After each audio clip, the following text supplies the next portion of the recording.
Lastly, we have certain groups within the UDA party that are fueling the disunity in the UDA party. And I want to call upon the communications teams within the office of the president and the office of the deputy president. Kindly stop fueling disunity in the UDA party. We want to call upon both communication teams to work in unity and stop antagonizing each other.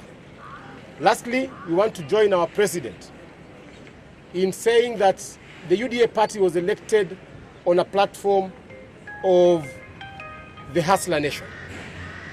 While I was away, ladies and gentlemen, members of the press, we are pleased to be back in Kenya following a successful and fruitful visit to China. During our time in China, the UDA delegation engaged in meaningful discussions with our counterparts in the Communist Party of China. We explored areas of mutual interest, including economic collaboration, infrastructure development, and capacity building. The insights and experiences we garnered will undoubtedly strengthen our bilateral ties and continue to contribute to the strong ties between Kenya and China.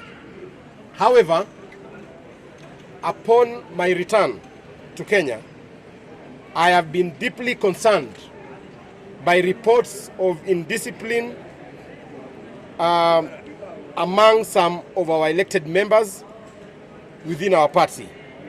It has come to my attention that certain individuals have shown blatant disrespect to the party leadership, including the presidency.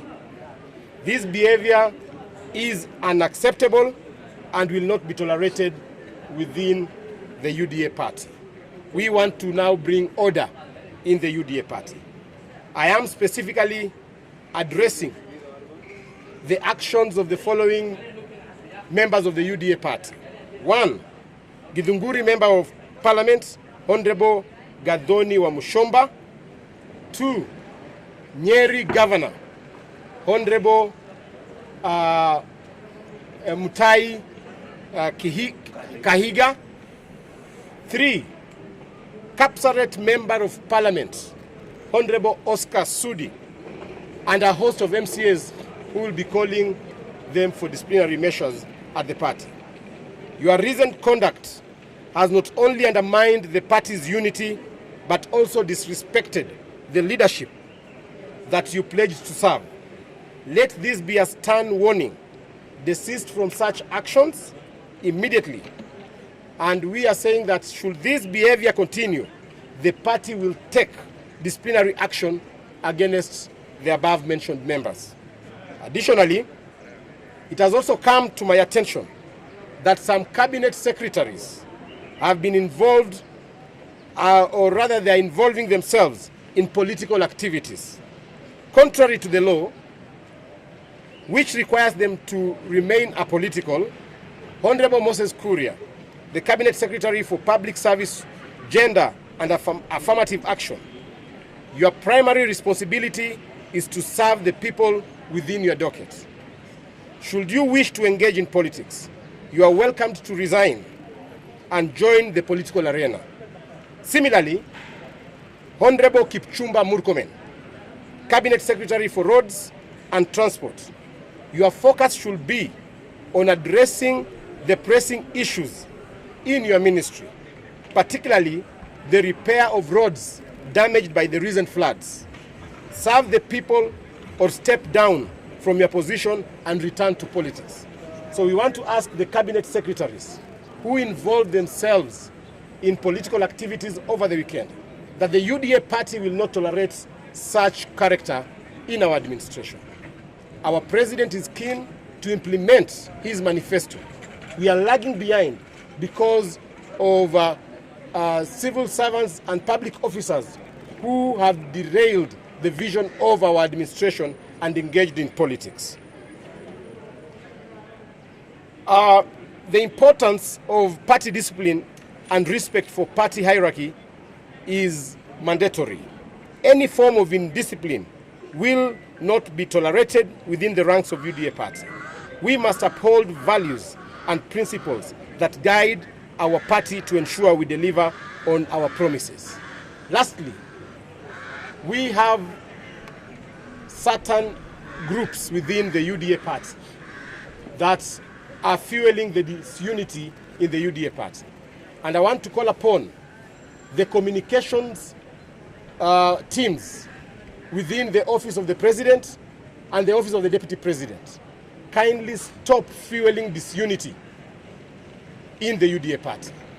We want to call upon both communication teams to work in unity and stop antagonizing each other.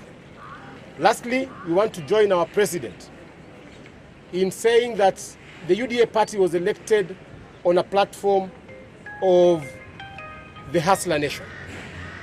While I was away, I was told that one governor stepped outside the law and banned Mogoka in Mombasa. On behalf of the hustlers and the Mogoka traders and the consumers of Mogoka, we want to ask that governor to operate within the constraints of the law. Mogoka and Mira are synonymous in content, and they have been approved. We even export them outside this country. And therefore, we are saying that the traders that are involved in Mogoka business should also operate within the confines of our law. Make sure that you have warning signs, just like a cigarette. When you smoke a cigarette, we know that it has harmful effects to your health. But there is a warning there. Cigarettes, alcohol are goods that are not supposed to be sold to people under the age of 18. Similarly, the traders of Mogoka should also observe the measures that have been put in place by other goods to ensure that they put warnings to where they are selling their goods, and also to desist from selling the goods to